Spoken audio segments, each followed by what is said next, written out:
contact me, and an email come across asking how useful spotting scopes and red dot sights and stuff like that, how useful they actually are in the paintball world.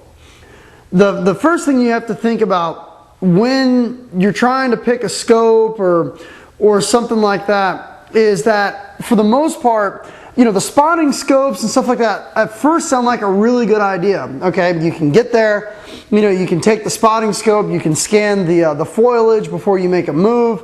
The same thing with a regular scope. Maybe it'll help you line up your shot a little bit better. But here's what one of the biggest problems when trying to use a scope or use a spotting scope when you're in the woods. And I'm going to tell you this because I want to try to save you some money, because I've made this mistake before. I've bought spotting scopes and stuff like that. I take them out into the woods and all of a sudden I realize, okay, this doesn't work for a very obvious reason. The spotting scopes like this is a spotting scope. I bought this on eBay for the show. I think it was like 15 bucks. It's a 10x40 spotting scope, and it's got the adjustable, you can adjust it in, adjust the focus and everything like that. It works great. Great little spotting scope. But here's the problem. This spotting scope is designed to be pressed up against the eye when you're looking. Okay, so when you're out there, in your backyard and you have it pressed up against the eye, it works great. You got a great field of vision and you can see everything perfectly. But here's what happens. As you pull the spotting scope further away from your eye, the focal point that's inside here gets smaller and smaller and smaller. So when I put it up to my eye, I see everything. If I go an inch away from my face, it's like I'm trying to, stare through a pea hole. It's tiny. I mean, it's like that big, So, you go from this being nice big view, pull it an inch away from your face, and it's like trying to stare through a coffee straw. The reason why that's important is when you have your mask on, there's only so close to your eye that you can get this thing to go, okay? You can't get it any closer to your face than your lens, okay? And in many cases, the lenses are going to distance the scope at a minimum, probably an inch, maybe further away from your eye. Most of the lenses that are on the market, they bubble out, they bubble out left to right, they bubble out top to bottom.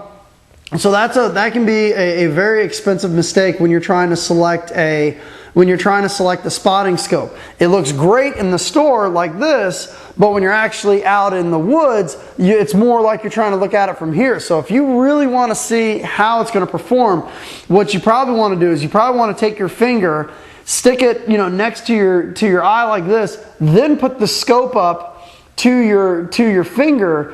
And that's going to tell you really truly what you're going to be looking at when you're out there on the field trying to use a scope or a spotting scope with some sort of magnification. So the thing that they need, if they were going to actually design something for paintball, is they would need something like this. This is one of those super wide range door peepholes. I actually took this off the front, so my door right now has a hole in it. You can right out to the outside. Jen's already yelling at me because bugs are coming into the house. But you would need something like this with a huge aperture. This way, you can just basically, if you had it tied around your neck, you can lift it up really quick. You get about 5 times magnification. You can look around, then put it back in your jersey and go on and play.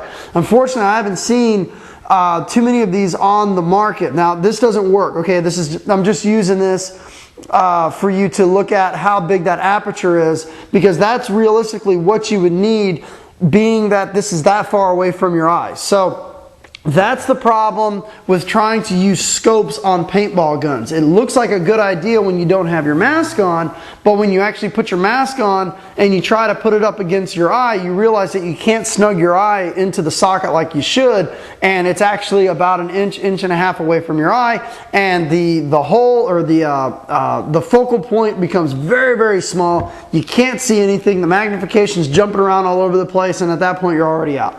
So that rules out anything with really any sort of magnification when you're out there on the field. Binoculars are the same thing. Take your pair of binoculars, put them up against your eyes. You can see everything great. Now take them and move them 2 inches away from your eyes. It's like trying to stare through a coffee straw. It just doesn't work out. So I want to make sure that I put that out there before you invest the money in buying a scope or buying a spotting scope or buying binoculars for the woods. And then when you get out there, it's like, but okay, I can't see anything, and then now you just dragged out $50 pair of binoculars and they get shot and broken and everybody's pissed. So that's the first thing. Now let's talk about red dot scopes. Red dot scopes actually work pretty well in the woods, okay? You're not going to get laser accuracy with a red dot scope, okay? It's going to help you left to right. It's not going to so much help you up and down.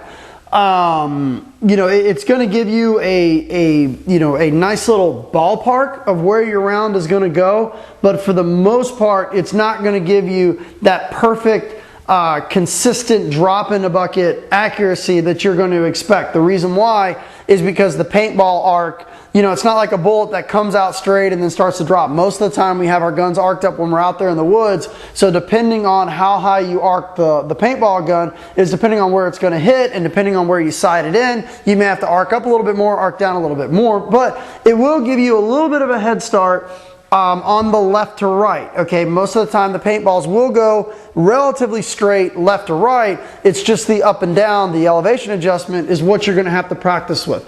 Personally, I don't use red dots. The last time I think I used a red dot was like a dye Izon. I had it on my pump gun many years ago as a fiber optic red dot.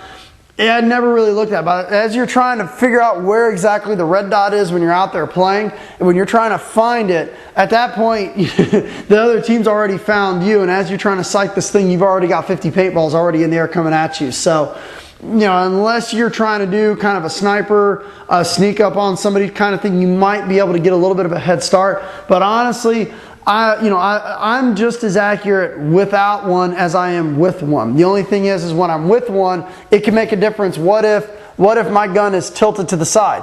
What if my gun's tilted the other way? What if my gun is higher? What if my gun is lower? You have to, it makes it harder and harder for you to be able to go and find that little dot, then squeeze off your shot. Kind of a pain in the ass.